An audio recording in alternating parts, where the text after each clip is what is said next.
Hi, good morning, Alex. How are you? Hey, good morning, David. I'm fine, fine. Yeah, Good to see you all is again. good.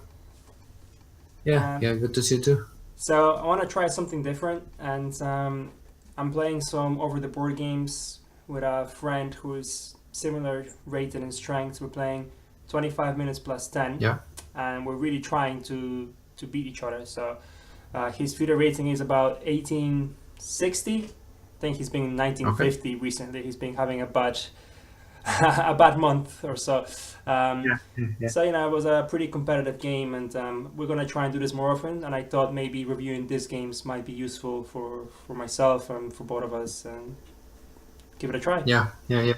No, yeah, definitely. I mean, before we start, I need to reiterate that actually over the board is like infinitely better than online chess because apart from suspicions when in online chess you don't know who you're playing, Yeah, and over the board is just I mean the real thing because you're there, you're moving the pieces physically, you see your opponent. It's a completely different dynamics, and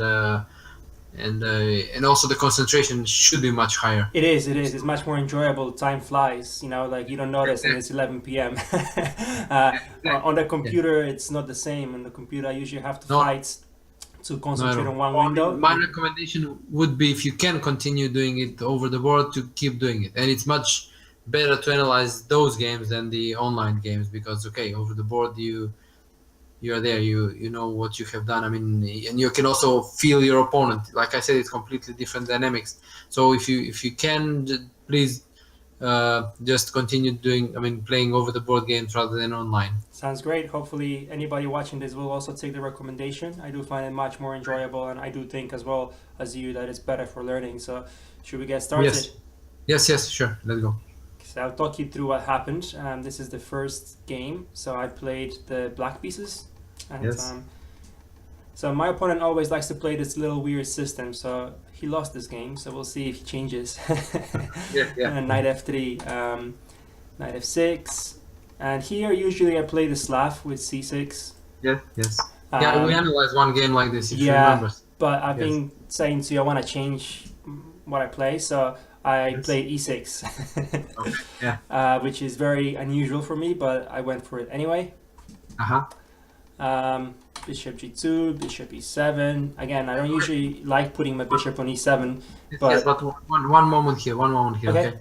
Because okay, you mentioned that actually you used my stuff, my book I try. Yeah, yeah, on the Queen's Gambit decline. So here I would like to draw your attention that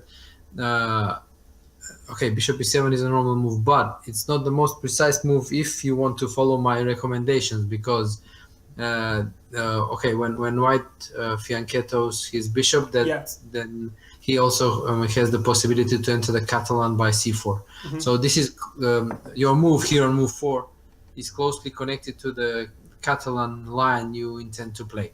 So just to give you, I mean to explain it better. Okay, Yeah, let's just yeah. assume White played c4 here. You play d6 and he played the Catalan. Okay. Hmm. So in my book, the line I recommend here is the line with bishop d7, okay, and then bishop Yeah, c6. yeah, yeah. Of course, yeah. No, okay. So now going back to the position from the game on move 4. Now White can play c4 at any moment, basically. So by playing bishop e7 and him playing c4, you can no longer play the line I suggest against the Catalan. Yes, you Yeah. can play other lines, which is what happened in the game.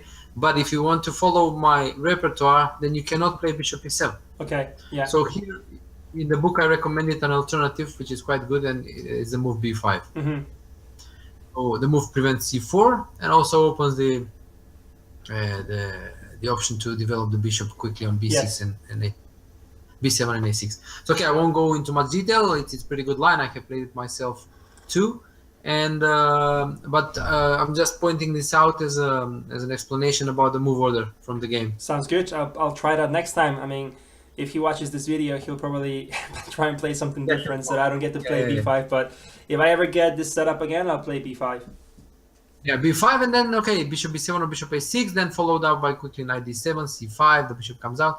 Okay, and it's a really comfortable development for black. So Okay, I'm just explaining the reason for recommending Of course. b5 and not bishop e7 because as in the game, okay, after castle or c4 immediately, castle, okay, maybe here you can still play b5, okay, but he could have avoided it by playing c4 immediately, Yeah, okay. yeah, But anyway, after castle c4, now we arrive at the main line of the Catalan, okay, which is obviously perfectly viable and playable, but it's something I did not recommend in my of repertoire. course. So okay, this is okay.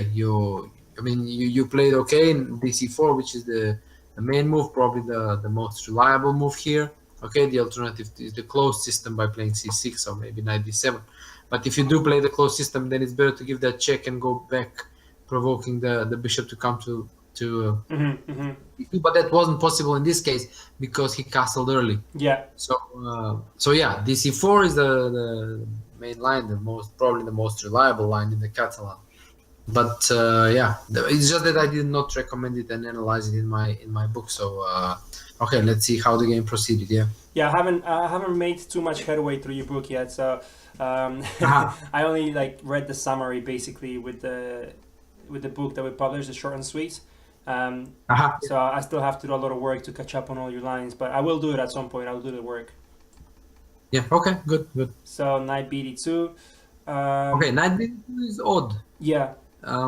Because okay, the main move here is queen c2, okay, or queen a4 with the same idea. hmm Okay, and after let's say queen c2, a6, trying to okay, there are alternatives like b6 or even b5. Okay, that's why sometimes white plays queen a4 to let's say avoid b5. But okay, anyway, I'm talking about the main line a6, and now there are two options. One is queen c4, b5, queen c2, bishop b7. Okay, hmm but this has somewhat gone out of fashion because black has been doing all right, and Yeah. now everybody after a4 is playing a4.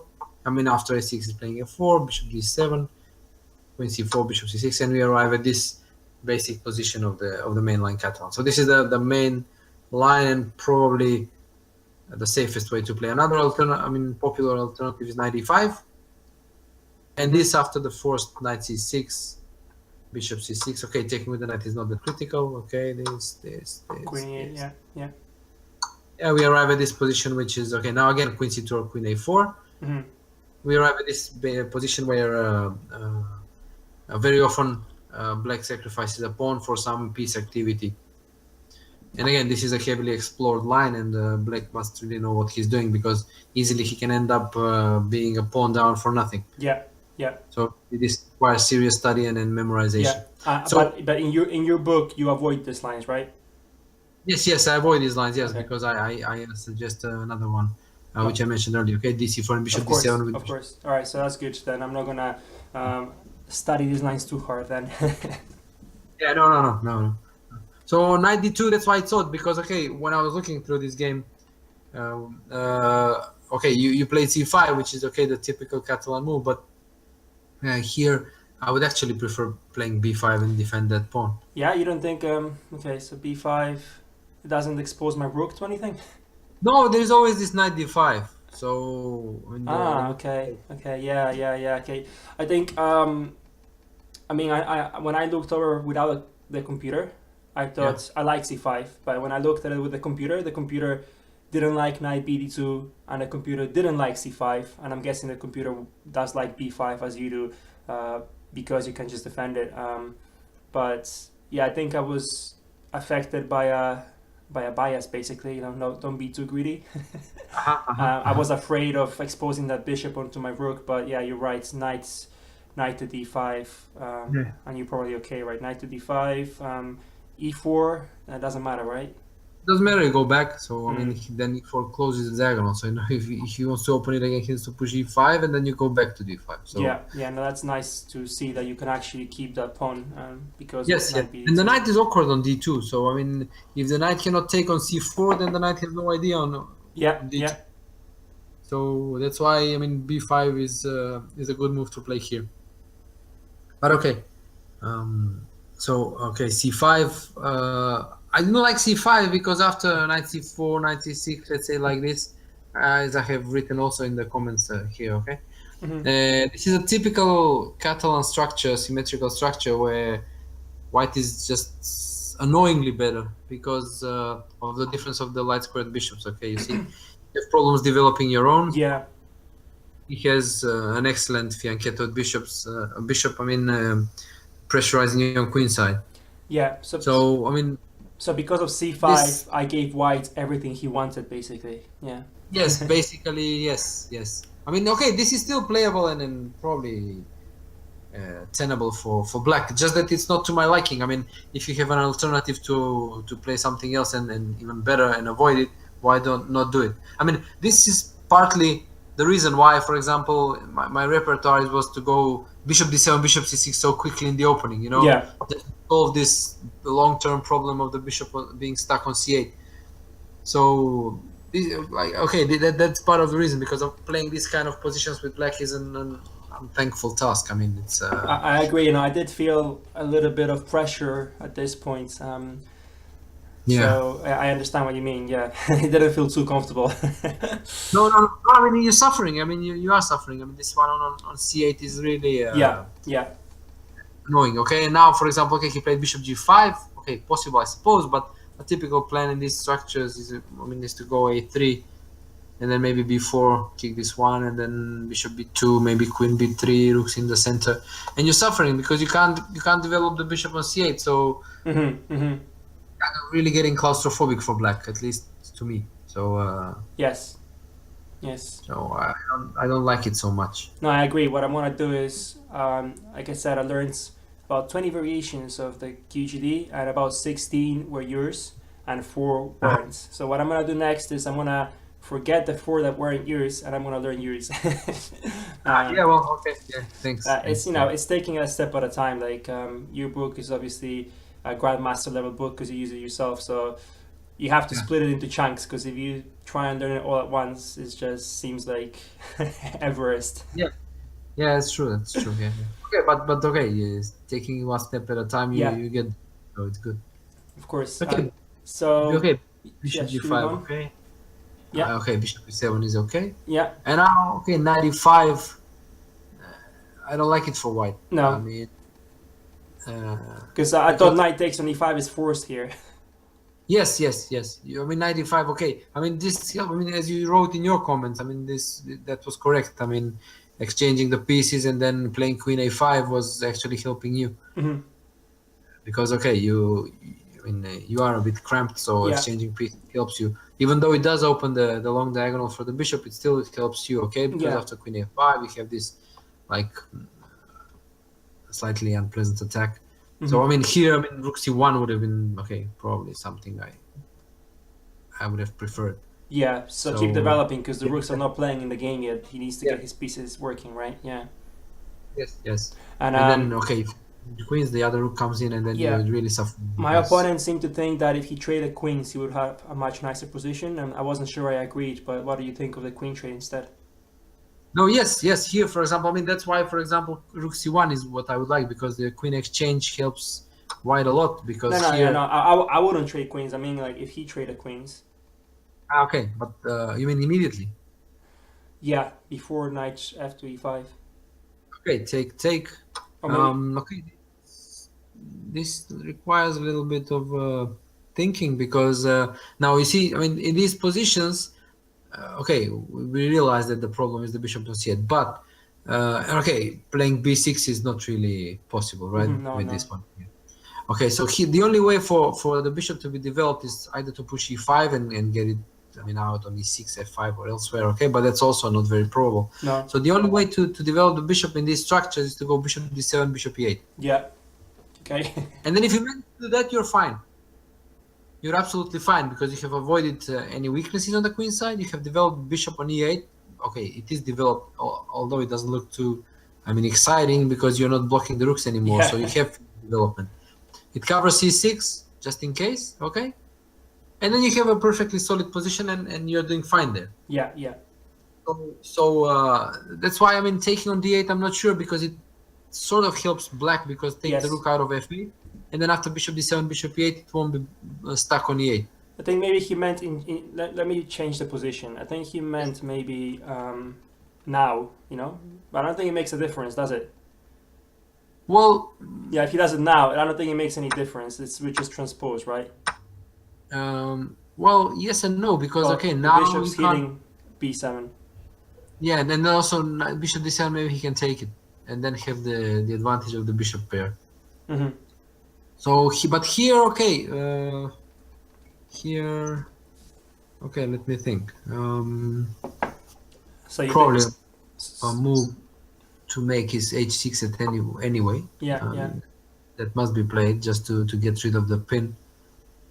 And then, okay, depends what he does. Yeah, I mean, okay, if he moves somewhere, let's say where. Well, again, it's not clear. I e3. mean, there you Okay, can yeah. keep on hitting it, and on E3. e3 again, you can keep on hitting it. So, I mean, and if he takes, is what similarly to what happened in the game. You have this very good bishop, and Yeah, even if you sacrifice a pawn or something, the bishop pair should be enough compensation. So, again, should be good drawing just chances. Yeah. concretely, it's kind of probably not working for white. Mm-hmm, mm-hmm. Okay, that's fine. I mean, I wasn't too scared of it. Uh-huh. But yeah, I decided to keep the queens on the board. Queen a5. No, of course, yeah, of course. I mean, it's also a nice move to make. I mean, just annoying for white to deal with this. Mm-hmm. Although, I mean, bishop f6 is just bad. I mean, Yeah. okay, he should have played either bishop f4, queen d4 just to defend that knight. Yeah, yeah, yeah. I was thinking he would do something like that, but after he takes and I take back, yeah, I'm liking my position. Yeah. I mean, obviously, he thought he was still okay, even No, I mean, after. he's still okay. I mean, he is Yeah, still okay. I mean, we will see in a move or two that even with such, I mean, let's say inaccuracies by white, he still keeps some pressure. Okay, thanks to this strong bishop and your mm-hmm. underdeveloped bishop. So, I mean, you see how difficult it is to play these positions with black. I mean, white committed several inaccuracies, and he still has some pressure. Yeah, It just speaks volumes for the quality of the white's position and the problems black is facing. yeah, Just imagine how it would have been if he played well. yeah, yeah. I mean, yeah, queen b4. So yeah, Okay. I thought I have to keep an eye on d6, Yes, okay. Queen b4 is okay. and yeah, queen b3.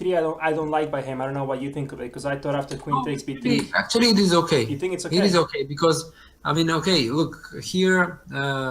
We can maybe touch upon the topic of dynamics Yeah, in the sense that okay, if you look at this position, okay, just like who has what, you have the pair of bishops, right? yeah, So, I mean, if things go slowly, you finish development and you're better, right? yes. That's long-term advantage. Okay, Yeah, so that means that he cannot allow for things to go slowly. So he must look for some dynamics. He must look for some activity. And your most active piece is this queen, okay, apart from the bishop, but he cannot do much about the bishop. yeah, So queen is the most active piece. So by exchanging it, okay, he's robbing you of the most active piece, and he's also okay. He has worsened his structure, yeah. but he has obtained activity. Okay, okay, yeah. So actually, it is a good move. But I mean, yes, I didn't have a versus choice, did I? I shouldn't keep the queen there, should I? but I mean, it's not clear. I mean, okay, queen b3. What do? You have to put a queen on e7, probably, right? Yeah, But then again, how you finish development? exactly. Still, He looks extremely active, so I thought taking the queen and spoiling his structure was my best shot. I understood that I still need to develop, but I thought, I don't know, I felt good about it. yeah. So no, I mean, taking is fine. And here, for example, okay, still, I mean, he has still this annoying pressure, yeah. Yeah, And your move a6, yeah. It weakens the dark squares, b6 and an a5, right? But I thought I was stopping his rook from being active, because I want to develop, and I want to play rook to b8. That's my plan. You could have done it immediately, actually. Yeah, but he takes the pawn. Yeah, take b5 and then you take on b2. I mean, so it's not the. Yeah. I mean, probably it will peter out to a draw. So. Yeah, but I wanted to keep my extra pawn basically. No, but I mean, it's not just. I mean, you're getting it back, so you're not going to be a pawn down. So. No, I know, but I wanted to be a pawn up. I thought if I save those two pawns, then one of his weak pawns will fall. I mean, I think. Yeah, okay, that's a big if for the future. That's why I was trying to like preserve that pawn. I don't know if you say you don't like the move too much because it's weakening. But yeah, I thought I was No, but look, I mean, I assume you were doing that with the idea of possibly playing for a win long term, etc., right? Yeah. I thought I was What? better here now because of his weakness, and that if I get the bishop developed, he's gonna struggle. That was my idea. But that's a bit too. I mean, it's over optimistic. I mean, look, okay, six. Even if you play something blunt, okay, knight b6, okay, here, and something like rook d1, I don't know. And then, okay, I mean, the point is that sooner or later he'll take your bishop, and then you'll have opposite colored bishops, and Yeah, he probably take on b2, he takes on b7, a6, you take on b3, and some total annihilation and a dead draw. So yeah. it's not really realistic to hope to play Yeah. for a win in this No, position. I was fine with the draw. Obviously, if he did that, I saw that he could put his knight on b5. I saw he could take my bishop. Um, so yeah, I mean, I was Okay, fine with the draw okay. too. But So then one question. Okay, if you were okay with the draw after this one, then why not make the draw in a more comfortable way like this? yeah, Because you're solving the problem of the bishop. Okay, now the bishop is not tied to the defense of b7 on a. Okay, if it's exchanged, it's exchanged. You get your pieces out and you're more comfortable. yeah. Well, No, here it's a better you're move. I agree. going. Yeah, I agree with you. It is definitely a better move. I should have considered it. I didn't consider it at all. Yeah. No, I um, mean it's just a difference of I mean how you make that draw, right? yeah, I mean, you make it in a comfortable way or in an uncomfortable way, and I prefer the former. So yeah, I mean, and I suppose you do too. So yeah. it's just a better way to do it. I mean, here you're still suffering. Okay, you're still playing for a draw, but you have this bishop which cannot get out. So what do you do? I agree. I agree. So I overestimated my chances, but I mean, I guess fortunately for me, my opponents went wrong and yeah. played e4. No, e4, they're just bad. I mean, I mean, like I was explaining, yeah, White's only advantage here is the activity, yeah, and especially this bishop. Yeah, So yeah, closing it down like this with e4 is just lack of understanding, I would say. I don't know. yeah, yeah. Um, I did look at so I did look at you suggest e5 here, I see, but Yeah, that's just e5, just to blunt that bishop forever. yeah, that's exactly what I thought. I play e5, I bland the bishop for a long time, but then I thought knight to e3, knight to Yeah. d5, and I don't know, maybe he's even a bit better. No.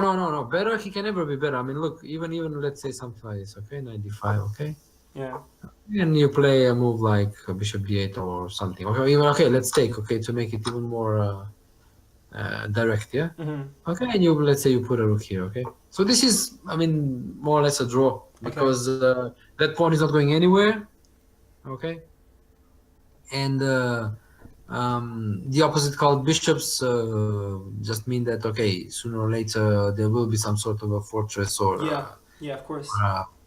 where nobody can make progress. So I mean, he can never be better as long as you can exchange that knight, okay. Okay, yeah, Perhaps, but perhaps I don't know if okay. it's possible, but no, probably not. I mean, I was considering a move like bishop d8, and you try to play with the bishop pair, but the knight is just too strong, so you Yeah, probably will have to take. that's what I So thought. Yeah, so I thought that if I let him put a knight there, eventually I'm gonna have to take because it looks too strong. And I think what's happening here is my thinking was being clouded by uh-huh. wanting to win because I thought I have the bishop there. He has the structural weakness. I'm Yeah, better.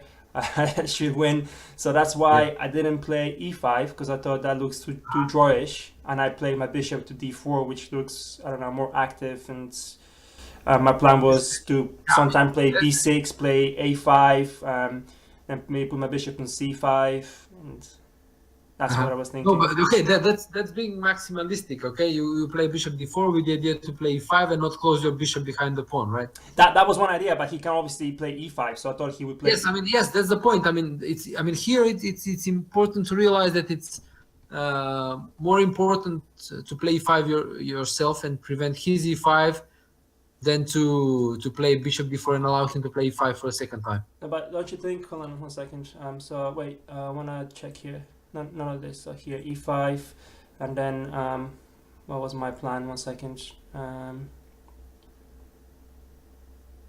Maybe no, I can't do that right now. I think it was rook here, Uh-huh. and let's say he plays here, maybe here. I don't know. Then something like this, and then I don't know, let's do another move. Okay, he can he can stick a knight on d6 and still it's something similar to. I mean, again, a strong knight, and it's not that. I mean, again, we go back. I mean, we come back to that evaluation. So I think what I'm trying to say now is, I related this as possibly a bit better for black, but I'm wrong, right? This position you say is better for white. I mean, yeah, I mean, better Somewhat, for white. a little bit. Let's call it. I would call it dynamically balanced because okay, I mean, you have Chaper no weaknesses, but he has great activity, so it's kind of. I would say it's kind of balanced. Okay, so when I played bishop before, this is what I envisioned, and I was thinking that this is okay, and I like this better than the positions with e5. I don't know why. I like this better than this. So I like that better than this. But you know, at least I calculated with a plan to get here. I don't know. Okay, that's just okay. How to call it? Maybe perhaps a glitch in the evaluation function. Yeah. Yeah, no, that's important. I think one of the most important things to improve is to properly assess what you're getting. Yes. Okay. Also one of the most difficult things. Yeah. Yeah, that's why I'm bringing this up. So I don't know. Do you think? So you obviously definitely prefer this. Yeah, I mean, yeah, the other one definitely. Yeah. Okay, okay. I will keep that in mind.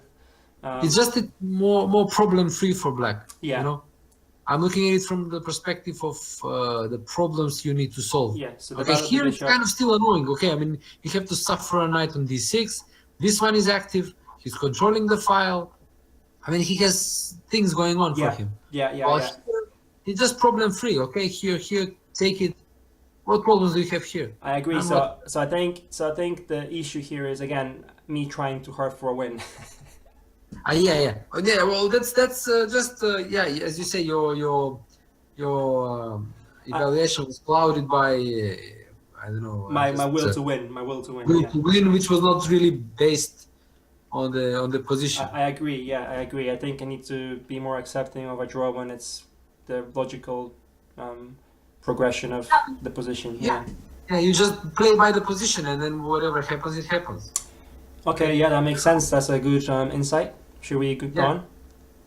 Yeah, always play by position. Okay, but you see, it's funny because your will to win eventually brought you the win because he played weakly. But then again, you just cannot. Because he blundered. Yeah, he blundered. Yeah. Yeah, I thought he would play e5. I mean, but unfortunately, he played rook 81, and he told me he didn't see e5. And then it's your dream. Yeah, then it's a dream. Yeah, then it's your dream position. And now from this moment onwards, I mean, it was pretty good from your side. You played well. I couldn't. I mean, I don't have any remarks. I mean, you were playing pretty well. Sounds good. So let's just quickly go through the moves. Yeah. I mean, so this is what I was saying. I want a pawn on b6, pawn on a5. His pawns on b3 and b2 are weak. Can't do anything. Yes, I mean, finally, what you were hoping for. Yeah. So yeah, I decided to cash in here and trade to win the pawn. And I was pretty proud of this moment here. So yeah. In your comments, I read that. Yes, because often, because we were both running low on time now, and often I play like a natural-looking move, like I don't know, rook to c7, protecting the second rank and whatnot. But fortunately, I control my impulses to do that, and I realized he has bishop to e6 check. Yeah, so rook 8 to c6. And now he blunders in time pressure. Yes. No. This was great. I mean, the starting from move 18 till the end, it was just great. I mean, I have nothing to add. I mean, it was just great, smooth and controlled. And then also you mentioned the important moment when you didn't make a impulsive blunder. Yeah. In time trouble also. So this was good. Okay, it was great. Great. Shall we look at the second game? Yeah. Let's look at the second one. Yeah. Awesome. Yeah. I set it up, or you do set it? You set it up with your comments. Okay. I'm here. Okay.